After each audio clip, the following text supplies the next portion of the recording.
Expired paper. The other one, there is expiration date. Move. I'm doing laundry. Well, I'm gonna put this up here. Look guys, so I'm vlogging but my husband, oh look. Ayaw kong magtrabaho na insi. You know, alam nyo na, nakakapagod magtrabaho and para lang ipadala sa Pilipinas, wag na lang, kakain na lang ako dito.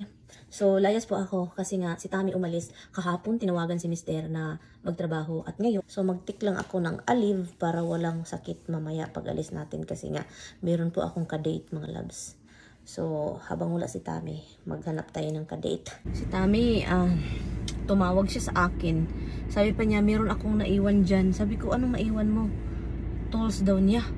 At kailangan niya sa trabaho. So, ngayon naghanap siya ng Home Depot kung saan siya pwede makabili. Sabi ko, wala man dito. Pinahanap niya sa akin dito sa garahean. Wala man. Malayo pa tayo. Malayo pa tayo sa ating kadate. No. Ay, feeling na ako, mura jud ko, gimuta karong adlaw. Wala ko kabalo mga loves. Yung mata ko parang sabal kayo ba? Parang may muta na nakaali, na hindi ko mag-gits. So yun, mga driver, hindi marunong magliko. Nako, talagang buhay na ito. Ay, ang layo ko pa. Mga, yun, basta malayo. Tinix na ako sa aking ka-date. So, yun. Atin-atin lang po ito. Charot lang. Mabulabog ng pudaan, iba, may 69 na mangyayari. Yung mga cheating na 69 na yan, natawa talaga ako sa mga cheating couple sa Pilipinas. But anyway, so hindi naman ako gano'n na babae, pero you know, alam nyo na, paminsan-minsan masarap lalabas and then may kadate, ganun. Paminsan-minsan naaalala pa rin kita. Ay, ang buhay, alam nyo na. Ang panahon mga loves is very humid. Grabe ang humidity. Mura jud kog naimuta sa akong kilid, sa akong mata, no? Parang may talaga, yung morning glory ba yan sa English? Basta muta nga, nagputi nga na. Mura jud siyang sabal sa akong mata. So kanina pa ako nagpa ano sa aking mata, pero hindi ko maano. Wala, may muta basing gipiskat na ko Hay, buhay mga loves. Ang panahon, tignan nyo kita nyo yung langit, hindi mo makikita yung blue. Ang makikita mo is parang ang dumi ng nasa ibabaw, no? Parang dumi siya ba? Para siyang itim na usok ng sasakyan. Parang ganun. Ay, si Brenda. Tara, uwi na tayo mga darling. Sobrang init. Lakad lang tayo saglit sa Uy, wag na maglakad. Ang init. Ay, kasya ba? Lagyan na lang muna dito yung Kaya mo? Hello. Sunod-sunod na lang ako dito sa ating Sa at home, no? Mabuti sa inyo, may at home. Nandun lahat. Malapit lang. Pukipsi man. Pukipsi at home. Doon kasi malapit lahat.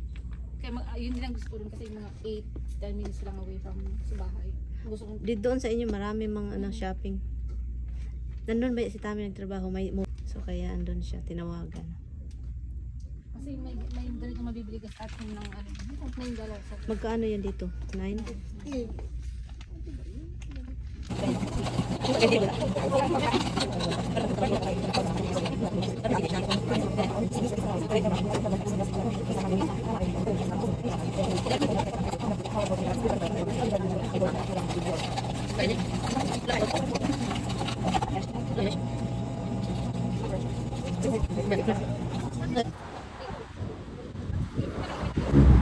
So ngayon, yun, naghiwalay na kami. Pauwi na ako sa bahay at I think ando na din si Tami. I'm not sure. Kasi di ba wala siya sa bahay, nagtrabaho siya. So hopefully ako yung nauna, hopefully wala pa siya doon kasi sana lang wala pa siya doon. Kasi kaloka kung ando na siya. So yun. So nauna na yung dalawa, umalis sila sa parking lot, nauna ako yung naiwit kasi meron pa akong inano sa aking cellphone. So yun, sana wala pa si Tami na sa bahay talaga kasi alam nyo na, nakakahiya. And then hindi ko alam, hindi nga ako bumili ng gulay, hindi ako bumili ng bumili lang ako ng PP pads, bumili ako ng isda. Yun, bumili lang ako ng mga noon kasi nga gusto ko ng isda. Kung gulay man lang yung ano natin, wala, hindi ako bumili din ng gulay kasi meron pang salad si Mr. doon. Meron kaming string beans and I think I'm going to cook him a pasta. Tayo,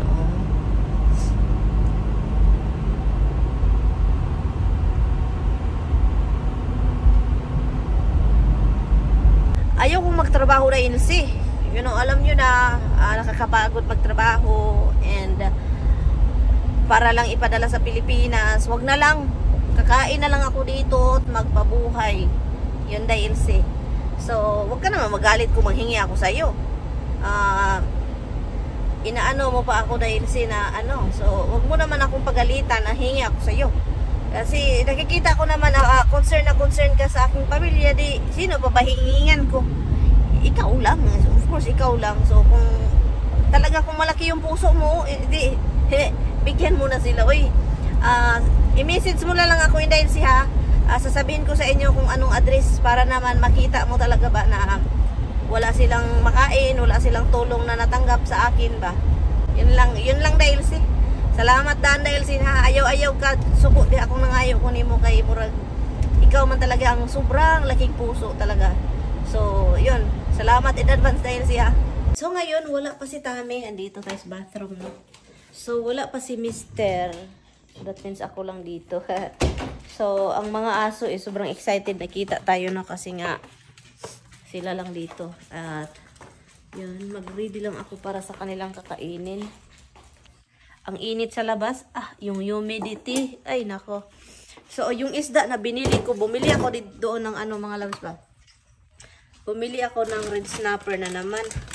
So, ngayon, na-defrost siya dahil sa init. Look, hindi na siya frozen. So, ang gagawin ko po, lutuin ko na lang po ito siya. Lutuin natin and then ilagay sa freezer. Ganyan na lang. Kasi kapag ang isda or any kind of frozen, no? Kahit ano man yan, gulay man yan, karne or isda, hindi talaga yan siya pwede ilagay sa freezer, mga loves, kapag na-defrost na. Once na-defrost na siya, wag mo na siyang ibalik. Ibalik mo lang yan siya kapag naluto mo na. Hindi ibalik sa freezer. Kung hindi mo kayang kainin lahat, ilagay mo sa freezer. Hindi nagparamdam yung asawa ko, mga loves. Hindi nagparamdam, hindi tumawag, wala man lang. Sakit ng puso ko, mga loves. Tignan muna natin yung ating halaman, yung ating mga pananim dito. At ang dami ng bunga pala, lalo na doon sa likuran, no?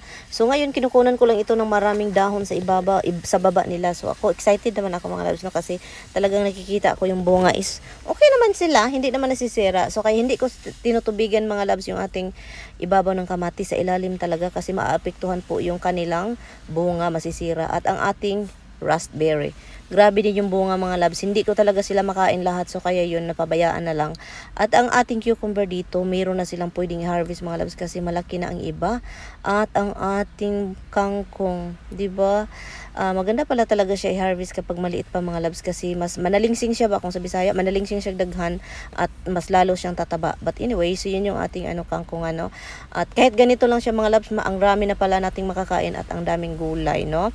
Pagkatapos nakapag-desisyon ako, mga darling, na kailangan kong i-transfer na ang ating kalamansi kasi meron po tayong kalamansi at bumili po ako ng lagayan niya na malaki-laki. Alam nyo, hindi pala madali mag-transfer ng mga ganito, lalo na kapag malaki na yung halaman, lalo na kapag kalamansi, kahoy man talaga yung, mga loves. At itong ating kalamansi, dapat malaki na talaga ito siya, mga loves. Pero ako, hindi ako marunong magbonsay-bonsay, ha, pero tinatry ko talagang i-trim-trim. Kaya paminsan matakot akong palagi na sobrahan na mag-trim ba, baka mangluod or baka mangluspad or baka magalit itong kalamansi sa akin. At ito, nahihirapan ako, mga loves. Alam nyo, kahit maliit akong babae, no, kayang-kaya ko po itong mga ganitong gawain, no. Alam natin na sobrang as in heavy na heavy po ito talagang ating kalamansi at yung kanyang mga lupa. So ngayon, sabi ko sarili ko, parang hindi man talaga kaya. Oy. So ngayon, inibot ko, kinuha ko.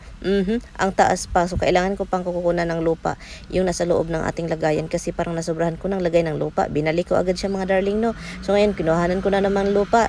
Pagkatapos yan, binalik ko ulit siya, mga loves. Alam nyo ba, ang hirap po nito. Ang ginawa ko po nito is inibot ko, kinuha ko yung kalamansi sa unang lagayan. At hindi ko kinuha na ng totally ng lupa mga loves. Alam nyo bakit? Para hindi magalit sa akin yung kalamansi. Kapag kuna natin ng lupa, mas shock yan siya. So kaya yun. So may lupa pa siya. Kahit old na yung lupa niya, okay lang yan. Dagdagan lang natin siya ng lupa mga loves no, na bago. Para naman manibago. But anyway, so yun yung ginagawa ko. Dinagdagan ko lang siya ng lupa. And then every year, dagdagan natin siya ng lupa na bago. Kasi parang ito na yung last natin na pag-transfer. No? Parang hindi ko na kaya ata ito mga 3-4 years from now. I-transfer pa natin sa malaki. Let's say kung anong klaseng laki ng ating kalamansi. Kasi kung lalaki pa ito ng lalaki, obviously, kailangan natin siyang ilagay sa malaki pa at mataas pa na lagayan. So yun yung gawin natin. Pero for now, okay naman ito kasi nga tinitrim ko siya ng maigi at buti naman hindi siya nagalit sa akin ano.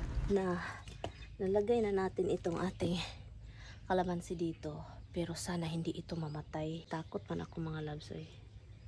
Baka mamatay. Ipasok ko ito sa loob. Ay hindi kinaya kasi giibot mong na ako siya. Giibot na ako pero naapa siya lupa. May lupa pa. Pero nakita nyo naman diba? So yun siya. So, hindi ko siya tinanim ng sobrang ilalim. So, meron kang nakikita. Dito, usually, ganito yun siya, oh. Dito, pero yun. Ay, sana mabuhay, mga darling. No? Sayang naman itong ating kalamansi. So, ilagay ko sa loob mamaya. Ang bigat nito, mga loves. Wala, ang bigat. Hindi ko kaya. Hindi ko kaya ang bigat. Yan, maraming lupa. Yan. Sana masaya na ito. At dahil meron tayong aso na madaling mabaho, madaling mapanis. Charot, si Misty madaling mapanis. But anyway, si Roxy nagsilos na yun mga loves kasi si Roxy, Misty lang talaga pa yung palagi kong inalagaan, no? Palagi kong hino-hold, palagi kong basta alaga yung alaga sa katawan kasi si Misty talaga yung aso na as in kapag paliguan mo siya, ang dali niyang mabaho. Si Roxy naman kahit hindi mo siya paliguan, okay lang yun si Roxy. So kaya yun, si Misty kailangan talaga mga loves kasi sobrang ano na niya. Pag hawakan mo nga lang yung ano niya, buhok niya, as in mabaho na yung kamay mo, ganyan yan siya kaano. Hello mga loves! Maglaban na naman tayo mga loves. Ito na naman yung gawain habang wala. Hindi po ako pwedeng mag-ano ngayon sa labas, maglaro-laro. Mag-weedwalk. Hindi po ako pwede doon mag-weedwalk po. Kasi po, meron po tayong mga gawain. Magawa-gawa po tayo mga loves. Meron tayong lakad ngayong araw. Why you do this? You don't do the old one. This is gonna expired. Expired in paper. The other one, there is expiration date. Move. I'm doing laundry. Well, I'm gonna put this up here. Look guys, so I'm vlogging but my husband, oh look. You want me to stand here holding this up because you want to do laundry, really? This is what he had in the car. Blanket when he's ready to sleep. He doesn't even use his blanket. No. You don't have to use it. You have to have it just in case. Just in case? Okay. Yes. Hold it on. This one need to be washed off. Hang this on there.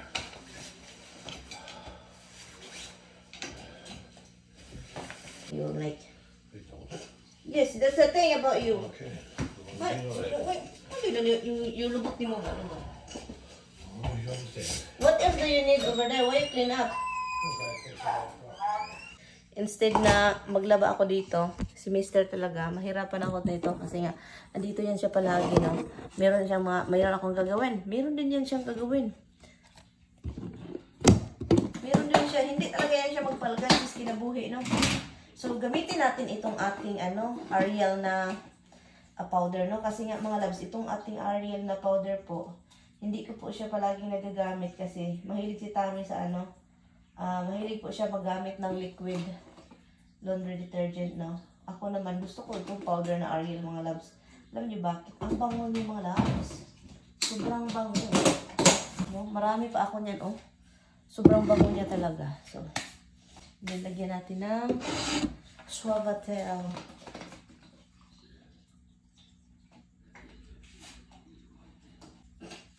Kailangan pong maglinis. Maglinis po sa indemerian kasi po kailangan. So, kaya pala, hinakot ni Mr. yung mga gamit niya doon sa trunk niya kasi nga kailangan niyang nilisan. At meron siyang bagong parang pads ba dyan, na kahit lagyan mo ng tubig, hindi magsuhop. Hindi magsuhop. Bigay ng kanyang kaibigan. So, kaya, nilinis niya yung sasakyan. Kasi kapag titingnan mo talaga yung trunk niya, mga loves, ang dami talagang dumi or mga gamit, kana magbiyahe siya, mga trabaho, mga tools, ang dami. Kaya pala aligaga si Mister kasi excited palang ilagay yung malaking cover doon sa loob, no? Ganyan pala yun. Sa tagal ko na mga labs na may sasakyan, hindi ko alam na ganito pala ang paglagay ng kanyang ligid, extra ligid, no?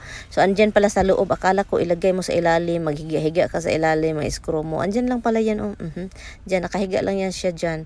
So, wala akong kamalay-malay na nandyan pala yan, diba? Ganyan ako ignorante. Charot, ignorante. At may nakain ata itong mister ko kasi naglilinis, no? Paminsan lang itong mangyayari. So, I think, hindi ko alam kung anong nakain ito. Baka, liki sa liki ang nakain. Charot, alam na this. But anyway, so kaya iwan ko. Nakurat ako mga loves kasi nga hindi ito palaging naglilinis. Ngayon lang talaga, na-excited lang ata ito gamitin yung big guy. So, dahil maganda yun po yung panahon natin ngayon, ang dalawang aso nag-relax. Pati na rin ako nakipag-relaxan na dito sa ilalim ng puno, no? Relax, tingin-tingin sa paligid habang wala yung mga kapitbahay. Opo, meron po kaming kapitbahay dito mga labs, no? Kapag nasa bahay po sila, galing trabaho, nasa labas po yan sila, lalo pag summer, no? Andyan sa labas, tingin-tingin sa paligid din. Katulad sa akin, nandito palagi sa bahay, patingin-tingin sa paligid, alam nyo na. So yes, meron kaming kapitbahay dito, hindi lang nyo makita kasi ang laki-laki ng property. Thank you for watching.